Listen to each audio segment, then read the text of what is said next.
लंबी चौड़ी चिट्ठी किसकी है?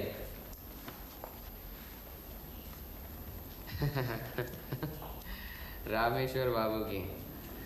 हमेशा पूजा पर और नए साल पर अपने जान पहचान वालों को अभिनंदन भेजते हैं। अच्छा बताओ तो, रामेश्वर बाबू की उम्र क्या होगी? ये कोई 85-86 साल। अरे इतनी नहीं तो कम से कम 75 की तो होगी। लेकिन इस उम्र में भी उनकी याददाश्त और दिमागी संतुलन सब ठीक है। लिखाई भी इस तरह सदी हुई है जिस तरह की 20 साल पहले थी। सुनो तो जरा क्या कहते हैं। बुद्धि के सागर व्योमकेश बाबू, आप और अजीत बाबू मेरी नए साल की शुभकामनाएं ग्रहण करें। आपकी बुद्धि चंद्रमा की कला की तरह निखरती रहे, यही कामना करता हूं। अजीत बाबू की लेखनी मयूर के पंख की तरह विकसित हो। मेरा वक्त हो गया है, यमराज का समन आ गया है। जल्द ही गिरफ्तारी का वारंट निकलने वाला है। मुझे उससे कोई डर नहीं। मैं कोशिश में हूं कि यमराज के वारंट के पहले ही मैं वैकुंठ धाम के द्वार खटखटाऊं। अफसोस सिर्फ इस बात का रह जाएगा कि अगली दुर्गा पूजा में मैं आपको हमेशा की तरह पत्र द्वारा अभिनंदन नहीं जता पाऊंगा। अपने मरने से पहले मैंने अपनी जमीन जायदाद का बंदोबस्त कर लिया है। आप जरा ख्याल रखना, मेरी आखिरी इच्छा पूरी हो। है आपकी बुद्धि और सूझबूझ पर मुझे पूरा भरोसा है। अलविदा। मेरी इस चिट्ठी को नजरअंदाज मत करना। आपको 5,000 रुपये मिले कि नहीं मैं वैकुंठ से देखूंगा। पुनराय गमनाय च। ये चिट्ठी कुछ समझ में नहीं आई। मामूली साल मुबारक की चिट्ठी नहीं है। मेरी आखिरी इच्छा पूरी हो। आखिरी इच्छा? कौन सी आखिरी इच्छा? लिखा है 5,000 रुपये मिले कि नहीं। अरे कौन से 5,000 रुपये? रामेश्वर बाबू मजाक तो नहीं कर रहे? यहाँ फिर लगता है कि वाकई में सनकी हो गए। अरे वाह, अभी तो तुम उनकी तारीफ कर रहे थे कि इस उम्र में भी कितना अच्छा दिमागी संतुलन है। यही तो परेशानी है। रामेश्वर बाबू एक साथ ही समझदार और सनकी लग रहे हैं। वो तो हमेशा हंसी मजाक पसंद करते हैं। जिस तरह खुलकर हंस सकते हैं उस तरह हंसा भी सकते हैं। हाँ, मैंने तो जितनी दुनिया देखी है, मेरी निजी राय तो यही है कि जिस शख्स के अंदर हास्य रस है वो कभी धनवान नहीं हो सकता। अरे लक्ष्मी जी की नेक नज़र सिर्फ उल्लुओं पर ही होती है हमेशा। लेकिन रामेश्वर बाबू ने मेरी धारणा को मिट्टी में मिला दिया। इस हसोड़ के कलकत्ता में 8 मकान हैं और जो किराया मिलता है इन मकानों से वो हमेशा जमा होता रहता है। अच्छा, इस अगाध संपत्ति का वारिस कौन है? यही तो बेचारे मार खा गए। पहली पत्नी गुजर गई। एक बेवकूफ़ सा लड़का है कुशेश्वर, और एक लड़की है नलिनी। दूसरी पत्नी है लेकिन बीमार और संतानहीन। मालूम है रामेश्वर बाबू से मैं पहले कहाँ मिला था? विजय सम्मेलन में। अकेले अखाड़ा जमा रखा था। अजी ये तो कुछ भी नहीं हुआ। ये सुनिए, हमारे एक मित्र हैं रहने वाले रीवा के, एजेंट बीमा के। मिलते ही पूछेंगे बीमा कब कर रहे हैं, मानो कहते हो कि कब मर रहे हैं। फिर धीरे से बोलेंगे कब आऊं, कहिए तो 2 फॉर्म लाऊं, पत्नी का अलग करवाइए, न हो तो ज्वाइंट लाइफ करवा लीजिए, एक साथ 2 रिस्क कवर कीजिए। आप मर जाए तो उन्हें फायदा, वो मर जाए तो आपको फायदा।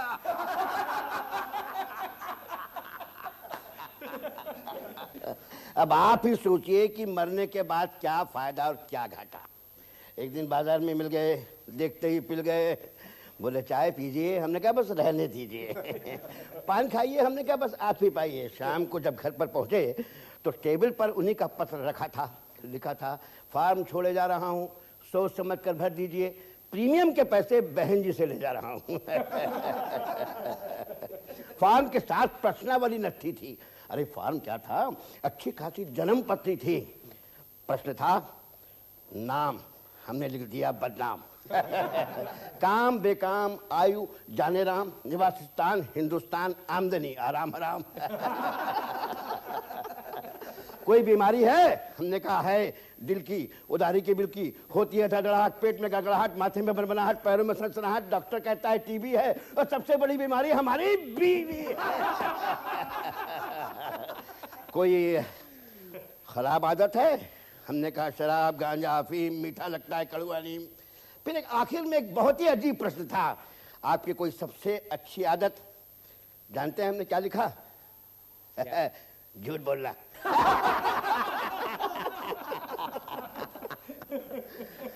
और सुनिए अंत में क्या हुआ, हाँ, भरकर भेज दिया फॉर्म इसी इंप्रेशन में कि भगदड़ मच जाएगी कारपोरेशन में।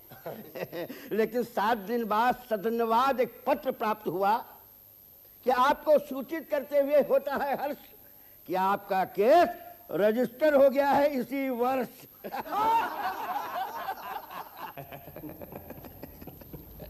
चलो चलो कल रामेश्वर बाबू से मिलाते हैं, पता नहीं और कितने दिन जिएंगे। चलो, चिट्ठी पढ़कर तुम्हें नहीं लगा कि रामेश्वर बाबू सनकी हो गए? पितामह भीष्म क्या सनकी हो गए थे? हैं? आजकल तुम महाभारत बहुत ज्यादा पढ़ रहे हो। अरे महाभारत ही क्यों, रामेश्वर बाबू पितामह भीष्म से ज्यादा तो रामायण के दशरथ जैसे लग रहे हैं। ये बातें छोड़ो, तुम कहना क्या चाहते हो? भाई रामेश्वर बाबू जैसे भी हो, अगर वो 100 साल तक भी जिए ना, लेकिन कभी सनकी और भुलक्कड़ नहीं हो सकते। कौन चाहिए? देखिए मेरा नाम बोमकेश बख्शी है, रामेश्वर बाबू से मिलना है। देखिए,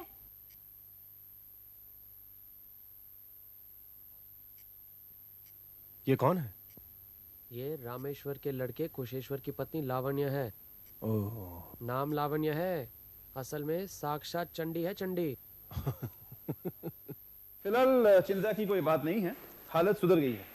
अगर ऐसी वैसी कोई बात हो तो मुझे फोन कर देना। जी। मैं चलता हूं, मुझे यहीं एक और पेशेंट देखना है।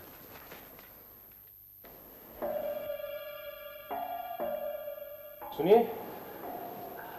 देखिए मेरा नाम बोमकेश बख्शी है, रामेश्वर बाबू के दोस्त। ब्योमकेश बख्शी? अरे हाँ, पहचानेंगे क्यों नहीं। पिताजी की तबीयत ठीक नहीं है। क्या हुआ? कल रात अकस्मात दिल का दौरा पड़ा उन्हें। क्या? अब तो कुछ ठीक है, आप उनसे मिलना चाहते हैं? हाँ जरूर। वो तो ऊपर हैं। पिताजी से आप मिल नहीं सकते, उनकी तबीयत बहुत खराब है। अभी अभी डॉक्टर आके गए। कोई बात नहीं। क्या नाम है डॉक्टर का? डॉक्टर असीम सिंह। पहचानते नहीं आप? बहुत बड़े हार्ट स्पेशलिस्ट हैं। नाम तो सुना है लेकिन पहचानता नहीं। शायद वही जिनकी डिस्पेंसरी विवेकानंद रोड पर है? हाँ वही। अच्छा अच्छा, इसका मतलब है कि रामेश्वर बाबू से मुलाकात नहीं हो सकती? वो मतलब डॉक्टर ने कहा किसी से ना मिलना। तो रामेश्वर बाबू की तबीयत कब से इस तरह खराब है? वैसे तो ठीक थे, लेकिन उम्र की वजह से ज़्यादा हिलडुल नहीं सकते, अपने ही कमरे में रहते हैं। परसों और कल बहुत सारी चिट्ठियाँ लिखी, फिर रात यकायक। आपकी पत्नी शायद नाराज हो रही है, हम चलते हैं। बहुत बहुत धन्यवाद। नमस्ते।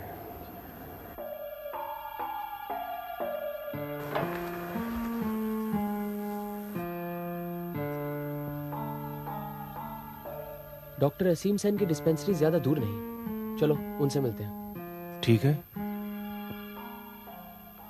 बोमकेश बाबू आप ही हैं? रामेश्वर बाबू के दरवाजे पर आज सुबह आप दोनों ही थे ना? जी, ये मेरे साथी अजीत। रामेश्वर बाबू की मेरे साथ बहुत पुरानी जान पहचान है। कल ही उनके नए साल की शुभकामनाओं का पत्र मिला। उसमें उन्होंने कुछ आशंका सी दिखलाई है कि वो ज्यादा देर जिंदा नहीं रहेंगे। बस इसीलिए उनसे सुबह मिलने चला गया तो पता लगा कि कल रात उन्हें हार्ट अटैक हुआ है। अब उनसे मुलाकात नहीं हो पाई, इसीलिए आपके पास आए उनका हालचाल पूछने के लिए। आप उनके परिवार के डॉक्टर हैं ना? कल रात एकाएक उनकी हालत गंभीर हो गई, पर अब अपने आप को संभाल लिया है। तो फिलहाल कोई डर की बात नहीं है। देखिए, ये कहा नहीं जा सकता। इस किस्म के मरीजों के बारे में गारंटी से कुछ भी कहना मुश्किल है। अब 2-3 साल और भी जी सकते हैं, या तो आज भी और एक अटैक आ सकता है, फिर तो संभालना मुश्किल होगा। डॉक्टर साहब, आपको क्या लगता है रामेश्वर बाबू की देखभाल घर में ठीक तरह से हो रही है? आप जो इशारा कर रहे हैं मैं समझ रहा हूं, लेकिन इस तरह का कोई डर है क्या? मैं तो सिर्फ रामेश्वर बाबू को जानता हूं, उनके घर के दूसरे सदस्यों को तो ज्यादा जानता नहीं। लेकिन आज जो कुछ देखा उससे शक होता है कि रामेश्वर बाबू को उनके घर वाले बाहर के लोगों से मिलने नहीं देना चाहते।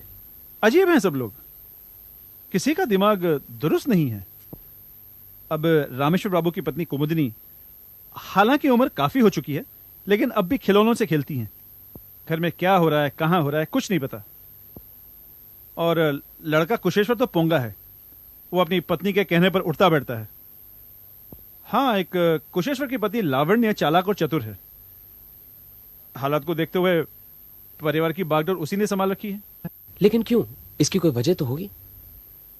मुझे लगता है इसकी वजह सिर्फ एक ही है, और वो है नलिनी। नलिनी? रामेश्वर बाबू की बेटी? जी, पुरानी बात है, शायद आपने सुना नहीं। नलिनी ने अपने घर वालों के इच्छा के विरुद्ध अपने पसंद के एक लड़के से शादी की। तभी से सब लोग उस पर बहुत नाराज हैं। शुरू में रामेश्वर बाबू भी बहुत नाराज थे, लेकिन फिर धीरे धीरे उनका गुस्सा ठंडा हो गया। लावण्य लेकिन अब भी नलिनी को घर में घुसने नहीं देती, यहां तक कि अपने बूढ़े बाप से मिलने तक नहीं देती। कहीं नौकर चाकर के जरिए रामेश्वर बाबू अपनी बेटी से संबंध न रखें, इसलिए नौकरों को भी हटा दिया। अब रामेश्वर बाबू एक तरीके से अपने ही घर में नजरबंद है, पर उनकी देखभाल ठीक हो रही। हालात काफी हद तक समझ में आ रहे हैं। अच्छा डॉक्टर सेन, ये बताइए कि रामेश्वर बाबू ने वसीयत बनाई है या नहीं, यह आप बता सकते हैं? नहीं बनाई?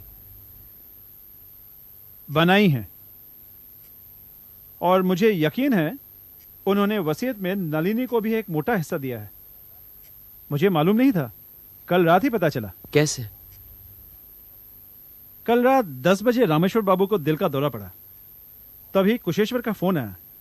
मैं फौरन वहां पहुंचा। रामेश्वर बाबू, अब डरने की बात नहीं है, बला टल गई है।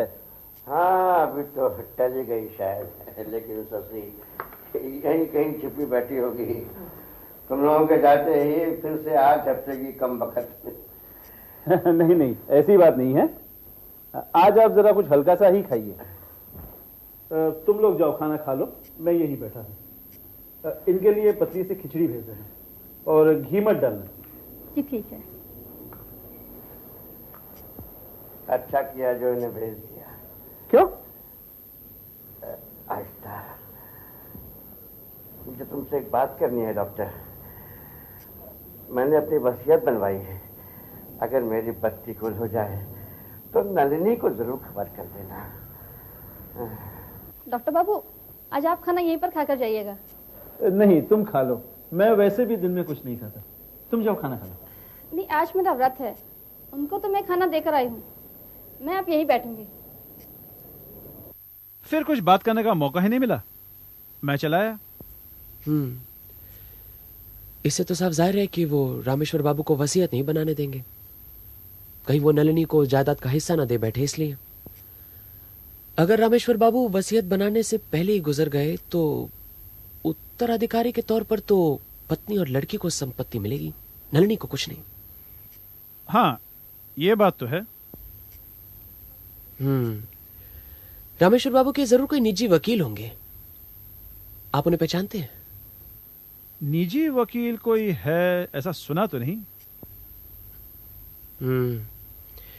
ठीक है, आपका बहुत वक्त लिया। कोई बात नहीं, रामेश्वर बाबू हम दोनों के मित्र हैं। नलिनी की घरेलू जिंदगी कैसी है, आप कुछ बता सकते हैं? मामूली निम्न मध्यम वर्गीय हैं। नलिनी के पति देवनाथ मामूली नौकरी करते हैं, 300-400 रुपए तनख्वाह होगी। बच्चे भी काफी हैं, 5-6।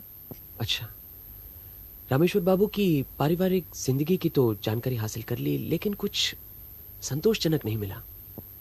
ऐसा लगता है अंतिम दिनों में परेशानी से घिरे हुए थे। पानी में मगर ही अगर दुश्मन बन बैठे तो कोई क्या कर सकता है। खैर चलते हैं, उम्मीद है सब ठीक ठाक हो जाएगा। नमस्ते।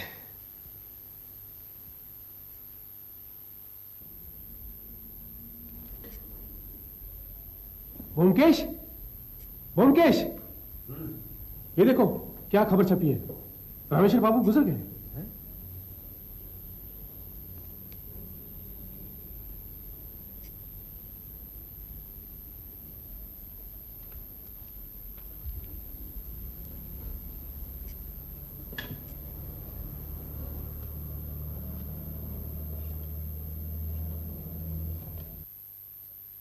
हेलो, हाँ डॉक्टर सेन, हाँ ब्योमकेश बोल रहा हूं।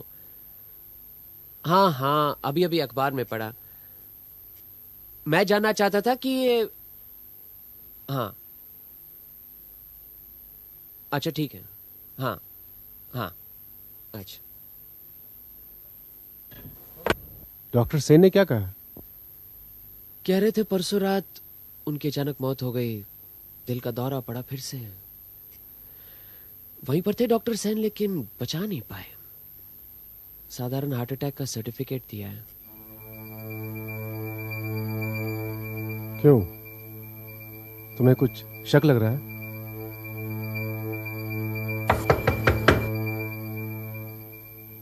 व्योमकेश बाबू हैं? मैं रामेश्वर बाबू की बेटी नलिनी हूँ और ये मेरे पति हैं देवनाथ। आइए आइए, ये नमस्ते। नमस्ते।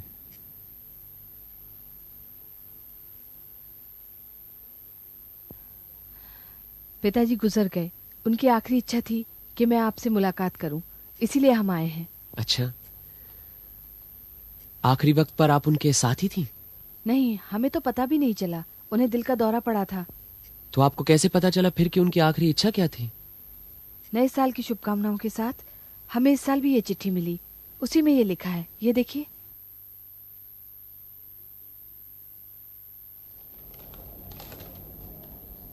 नलिनी बेटी, मेरी तरफ से नए साल की शुभकामनाएं और आशीर्वाद तुम्हें और तुम्हारे परिवार को भेज रहा हूं। अगर कुछ अच्छा बुरा हो तो श्री ब्योमकेश बख्शी से मुलाकात करना। इति तुम्हारा पिता। लिखने वाले ने लिखने में काफी समझदारी की है। आप आखिरी बार अपने पिता से कब मिली? 6 महीने पहले, दुर्गा पूजा के बाद उन्हें प्रणाम करने गई थी, लेकिन भाभी हर पल वहीं खड़ी थी। पिताजी से अलग से कुछ भी बात करने को नहीं मिली। भाभी के साथ अच्छे संबंध नहीं है? संबंध? भाभी का बस चले तो हमें कलकत्ते से ही बाहर निकाल दे। कोई खास वजह? वजह क्या हो सकती है, वही ननद भौजाई का झगड़ा, और फिर भाभी के एक बच्चा भी नहीं है। भगवान की कृपा से हमारे पास 5-5 बच्चे हैं, ये भी एक वजह हो सकती है। डॉक्टर सेन से हाल ही में मुलाकात हुई? डॉक्टर सेन कल सुबह हमारे घर आए थे। उन्होंने ही बताया कि पिताजी एक वसीयत छोड़ गए हैं। वो वसीयत कहाँ है, कुछ मालूम है? क्या पता, पिताजी को तो भैया और भाभी ने एक तरह से बंदी बना रखा था। चल फिर नहीं सकते थे, इसीलिए तिमंजले के अपने कमरे को छोड़कर कहीं नहीं जाते थे। और फिर भाभी उनके इर्द गिर्द हमेशा मंडराती रहती थी। पिताजी अगर कोई चिट्ठी लिखते तो उसे खोल कर पढ़ती। अगर उसे कोई चिट्ठी पसंद नहीं आती तो उसे फाड़ कर फेंक देते। अगर पिताजी ने कोई वसीयत बनाई भी होगी तो क्या भाभी ने उसे कमरे में रखा होगा? तुम्हारे पिताजी सतर्क और समझदार आदमी थे, जानते थे कि अपने ही घर में बंदी बने हुए हैं। अगर उन्होंने वसीयत बनाई होगी तो ऐसी जगह छुपाई होगी कि आसानी से मिलनी मुश्किल हो। अब हमें यह काम करना है कि इससे पहले कि वसीयत तुम्हारे भाई या भाभी के हाथ लगे, उसे हमें ढूंढ निकालना है। हाँ व्योमकेश बाबू, अगर पिताजी ने कोई वसीयत बनाई होगी तो जरूर हमारे लिए कुछ छोड़ गए होंगे। वरना वसीयत बनाने की जरूरत ही क्या थी। लेकिन अब समझ में नहीं आता कि हम क्या करें। अगर आप हमारी कुछ मदद कर दें। पिताजी आपको बहुत मानते थे। एक बात है, सुना है कि वसीयत पर 2 गवाहों के दस्तखत होने बहुत जरूरी हैं, लेकिन रामेश्वर बाबू को 2 गवाह कहां से मिलेंगे? आपकी बात तो बिल्कुल ठीक है, लेकिन इसमें भी एक संशोधन है। जो भी वसीयत बनाना चाहता है, अगर वो खुद अपने हाथों से वसीयत लिखे शुरू से अंत तक, तो फिर गवाहों की जरूरत नहीं पड़ती। सुना तुमने? इसीलिए पिताजी ने लिखा था कि इनसे मिले। व्योमकेश बाबू, अब आप ही कोई रास्ता निकालिए। अगर उन्होंने वसीयत बनाई है तो मैं उसे जरूर ढूंढ निकालूंगा। जी बहुत बहुत धन्यवाद। हम फिर कब आएं? अगले हफ्ते, आज ही के दिन। नमस्ते। जरा नमस्ते।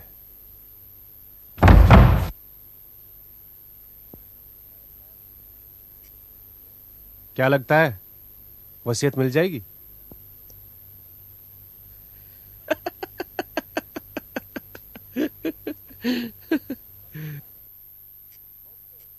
डॉक्टर सेन, ब्योमकेश, हाँ।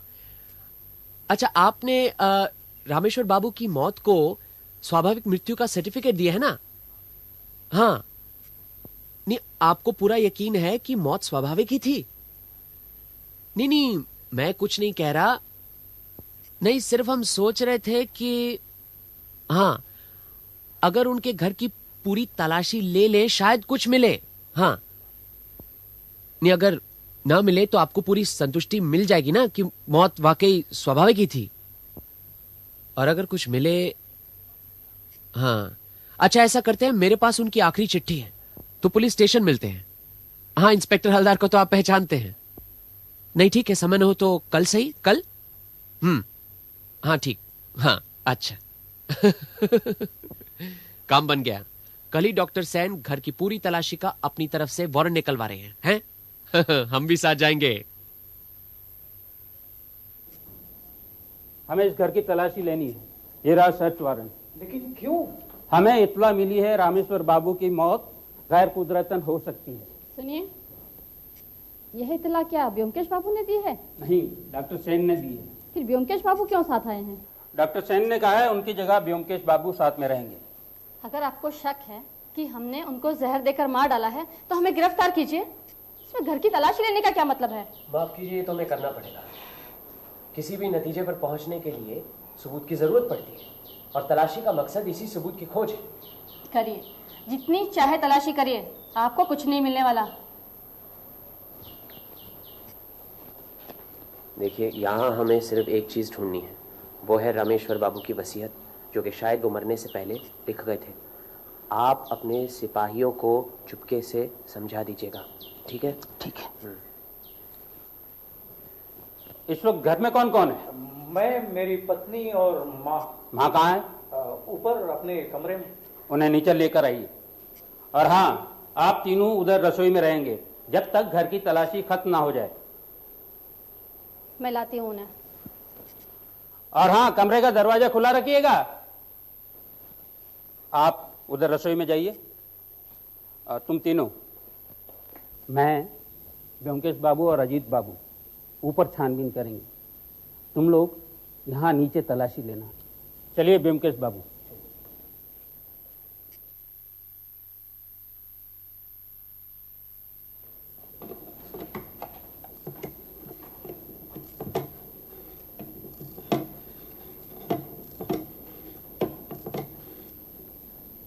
हेलो वकील बाबू, आप लोग यहाँ देखिए। अगर वसीयत है तो इसी कमरे में मिलनी चाहिए।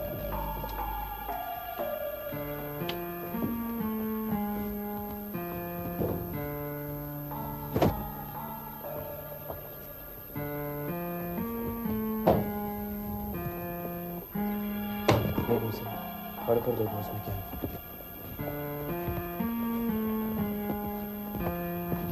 लेकिन इतनी सारी चीजों के बीच एक कागज का छोटा सा टुकड़ा ढूंढ निकालना क्या आसान काम होगा? हमारे लिए कोई काम आसान नहीं है। कभी कभी असंभव को भी संभव बनाना पड़ता है। क्या है वो? देखो।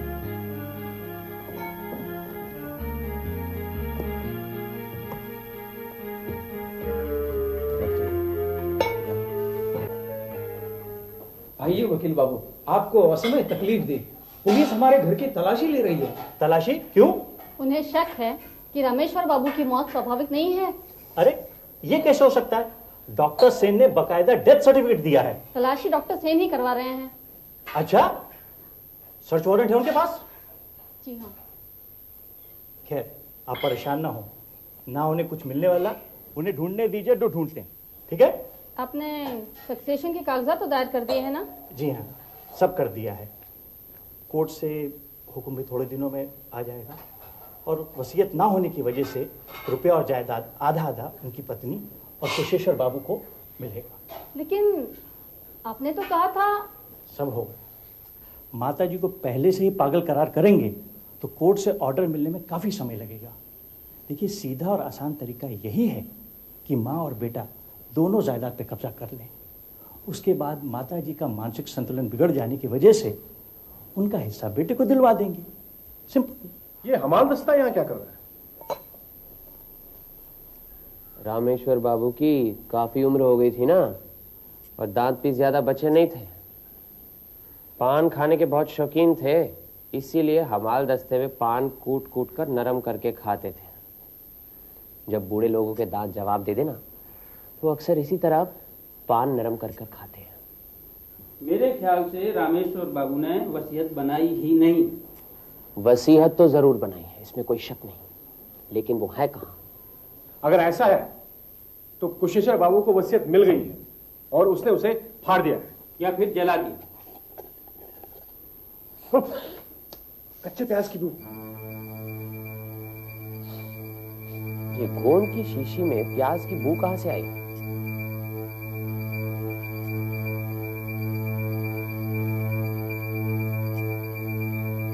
गाढ़ा है।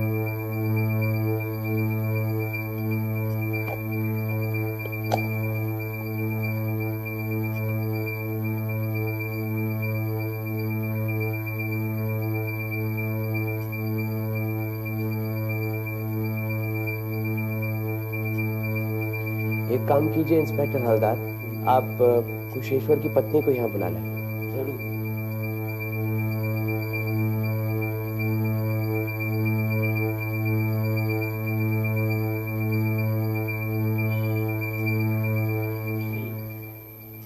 आपसे एक दो सवाल करने हैं।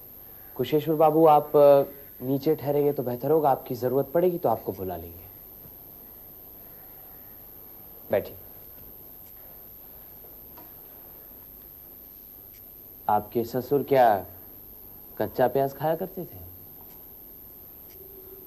आपको सुनकर ताज्जुब क्यों हो रहा है? पसंद करते थे वैसी बात तो नहीं है, और फिर हम लोग ज्यादा प्याज का इस्तेमाल नहीं करते। लेकिन चले जाने के कुछ दिनों पहले प्याज खाने की लालसा बहुत बढ़ गई थी। बस एक तरह की सनक सवार हो गई थी। करीबन सारे दांत जा चुके थे। प्याज मंगवाकर हमाल दस्ते में कूट कूट कर खाया करते थे। अच्छा, मौत के कितने दिन पहले प्याज खाने की सनक सवार हुई थी? यही कोई 10-15 दिन पहले से।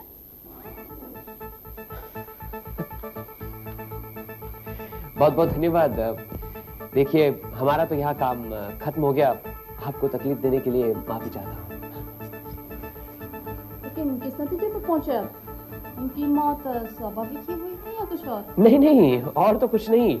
उनकी मौत स्वाभाविक ही थी, इसमें कोई शक नहीं। आप जा सकती हैं। समझ में नहीं आता हमारा कौन सा काम पूरा हुआ है। अरे, जिस काम के लिए हम यहाँ आए थे वो काम पूरा हो गया। क्या वसीयत मिल गई? इंस्पेक्टर हवलदार, आप हमारे घर चलिए और अपने सिपाहियों को कहिए चले जाए। चलिए। आइए आइए। तू क्यों मुस्कुरा रहा है? आप सबको देखकर हम क्या चिड़ियाखाना के बसिंदे लगते तुझे? नहीं। आपको देखा आप खुश है। अजीत बाबू परेशान है और इंस्पेक्टर बाबू ना खुश है ना परेशान है। तो मैं समझ गया आप कोई मामला सुलझा कर आए हैं।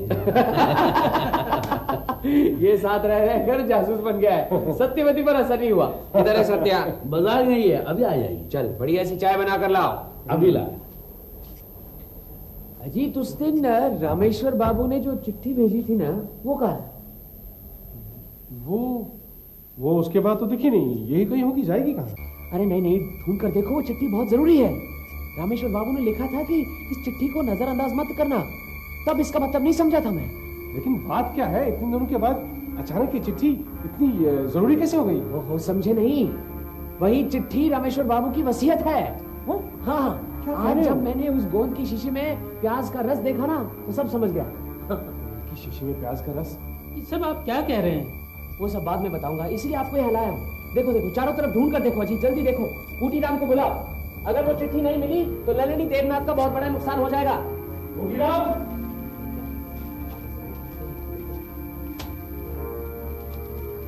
बूटी राम, कुछ दिन पहले एक अभिनंदन कार्ड के साथ 5 चिट्ठियां आई थी, वो कहाँ है?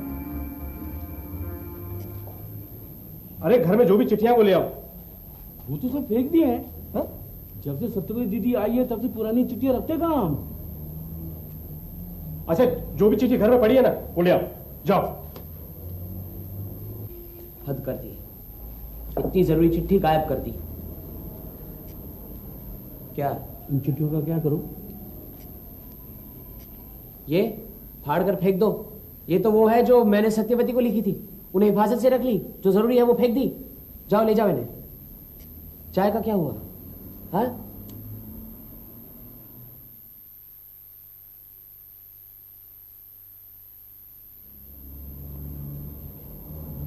और कोई रास्ता नहीं हो सकता उससे ढूंढ निकालने का?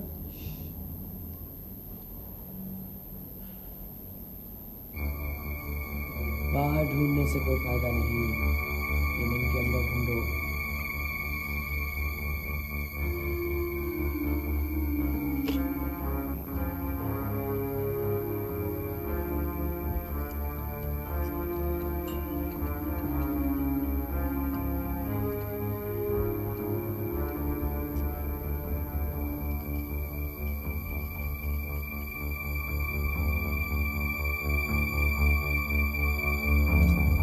अजीत, उस दिन मैं कौन सी किताब पढ़ रहा था? हाँ, उस दिन 5 चिट्ठियां आई थी, उन्हीं के साथ वो रामेश्वर बाबू का बड़ा सा लिफाफा भी था। तुम यहाँ सोफे पे बैठे महाभारत पढ़ रहे थे। हाँ, दूसरा खंड। मिल गई। अरे पुटीराम, जरा अंगीठी में कोयले की आग जला कर तो लाना। अरे चाय तो पी लो।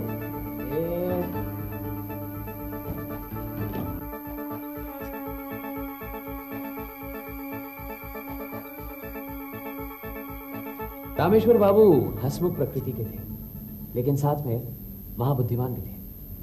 आखिरी दिनों में जब शरीर टूट गया था, खाट पकड़ ली थी, ज्यादा कुछ काम करने की क्षमता नहीं थी, ऊपर से बहू की कठपुतली भी बन बैठे थे। जब उन्हें लगा कि उनके ऊपर जाने के दिन नजदीक आ गए हैं, तो उन्होंने सोचा कि जाने से पहले नलिनी को अपनी संपत्ति में से कुछ दे जाए। उसके लिए वसीयत बनानी बहुत जरूरी थी। अब वर्तमान कानून के मुताबिक लड़की पिता की संपत्ति पर हक नहीं जता सकती। यह हक सिर्फ बेटे को रहता है। इसीलिए रामेश्वर बाबू ने फैसला कर लिया कि वसीयत बनाकर वह नलिनी को अपनी संपत्ति के हिस्सेदार जरूर बनाएंगे। लेकिन सिर्फ वसीयत बनाने से ही तो काम पूरा नहीं होगा। उनके मरने के बाद वसीयत बरकरार रहेगी, इस बात की क्या गारंटी? वो जानते थे कि लड़का कुशेश्वर और उनकी जो बहू लावण्य है, नलिनी को कुछ नहीं देंगे, अपनी संपत्ति में हिस्सेदार नहीं बनाएंगे। लावण्य तो नलिनी से नफरत करती थी, उनको रामेश्वर बाबू से मिलने तक नहीं देती थी, उन्हें इस तरह घेरे रहती थी कि कोई मिल न पाए। रामेश्वर बाबू ये भी जानते थे कि वो जो चिट्ठियां लिखते थे वो खोली जाती थी, जांची जाती थी, कोई आपत्तिजनक बात हो तो फाड़ी भी जाती हो। क्या किया जाए? नलिनी को अपनी संपत्ति में हिस्सेदार कैसे बनाते? अब ये बात तो सब जानते हैं कि प्याज के रस की जो लिखाई होती है वो कागज पर निशान नहीं छोड़ती। लिखाई जो है वो अदृश्य ही रहेगी और रह जाती है। ये जो लिखाई है, ये जो बिना नजर में आने वाली लिखाई है, इसको नजर में लाना बहुत ही आसान है। समझो ये कागज है, अगर मैंने इसको हल्की सी आंच पर रखा तो लिखाई जो है ना उभर जाती है। जब मैं स्कूल में था ना, तो इस तरह के मजाक करना और मैजिक करना मुझे बड़ा अच्छा लगता था। रामेश्वर बाबू भी ये बात जानते थे। सो उन्होंने क्या किया, बहाना बनाया कि कच्चे प्याज खाएंगे। लड़की और बहू ने समझा भी बुढ़े की कोई सनक है, ऐतराज नहीं किया। अभी आप तो जानती है कि पान खाने के बड़े शौकीन थे ना। हाँ, लेकिन दांत नहीं थे तो हमाल दस्ते में पान कूट कर खाते थे।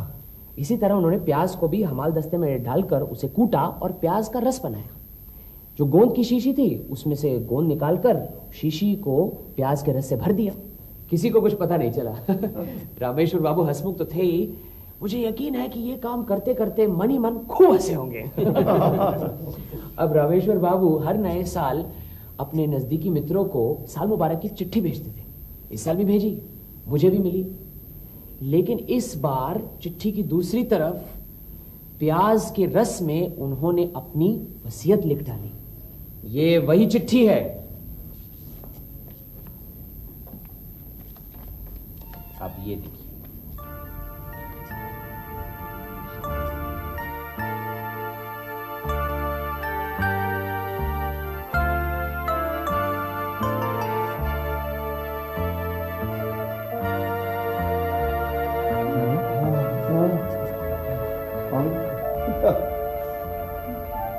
डॉक्टर सेन, जिस वसीयत के बारे में रामेश्वर बाबू ने आपसे कहा था, ये वही वसीयत है। अब आप इसे पढ़िए, हम सब सुनेंगे। नमो भगवते वासुदेवाय नमः। मैं रामेश्वर राय, साकिन 15 श्यामधन मित्र लेन, बाग बाजार, कलकत्ता, स्वस्थ शरीर में और बहाल तबीयत में अपनी आखिरी वसीयत लिख रहा हूँ। उपस्थित हालात की वजह से गवाहों के दस्तखत लेना मुमकिन नहीं है, इसलिए मैं अपने हाथों से शुरू से आखिर तक वसीयत लिख रहा हूं। मेरा दिमाग सही सलामत है, इसके गवाह हमारे डॉक्टर असीम सेन हैं। अब मैं अपनी आखिरी ख्वाहिश, मेरी लास्ट विल एंड टेस्टामेंट, अपने ही हाथों से लिख रहा हूं। कलकत्ते में मेरे जो 8 मकान हैं और बैंक में जितना रुपया है, उसमें से हैरिसन रोड का सबसे बड़ा मकान और नगद 1 लाख रुपया मेरी बेटी नलिनी को मिलेगा। मेरी पत्नी जब तक जिंदा है, शामपुर का मकान उसका होगा। उसके मरने के बाद वो मकान मेरी बेटी नलिनी का होगा। मेरे बाकी जायदाद 6 मकान और बैंक का रुपया मेरा बेटा कुशेश्वर राय को मिलेगा।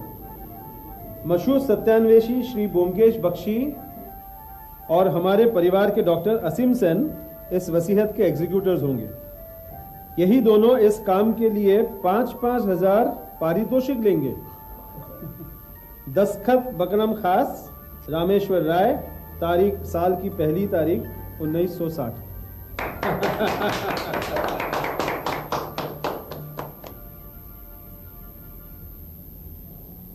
आपने हमें नया जीवन दिया। ये तो मेरा फर्ज है। रामेश्वर बाबू मेरे अभिन्न मित्र थे, उनकी बेटी मेरी बेटी जैसी है। लेकिन क्या वसीयत कोर्ट में मंजूर होगी? हाँ हाँ, जरूर होगी, आप चिंता न करें। वो लोग इस वसीयत को कॉन्टेस्ट करने की हिम्मत भी नहीं करेंगे, और अगर करेंगे तो इस वसीयत के हक में मैं गवाही दूंगा। और मैं भी। बहुत अच्छी लाइन, ये आपकी अमानत। धन्यवाद।